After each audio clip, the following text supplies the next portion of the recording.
یہ جو الفاظ آپ حضرات کے سامنے اپنا آخری سبق سنا رہے تھے، یقیناً یہ اللہ پاک کے فضل و کرم سے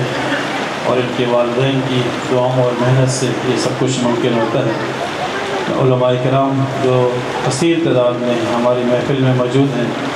میں فرداً سبھی سے معذرت چاہوں گا، معافی کا طلبگار ہوں۔ خواہش تو یہی تھی کہ آپ سب حضرات کو ایک ایک کر کے تفصیل سے سنا جائے، آپ کی معروضات سے صحیح معنوں میں مستفید ہوا جائے، لیکن چونکہ وقت ہمارے پاس ختم ہو چکا ہے اور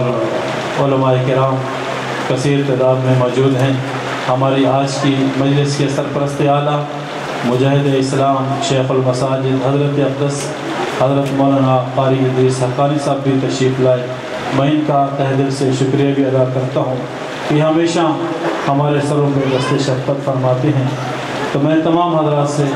معذرت چاہتے ہوئے 2 منٹ کے لیے اسی ادارے کے متعلق اور اس وقت اس ادارے کے نائب امام حافظ حذیفہ محمود سے گزارش کروں گا کہ وہ تشریف لیں اور 2 منٹ میں اپنا بیان کریں۔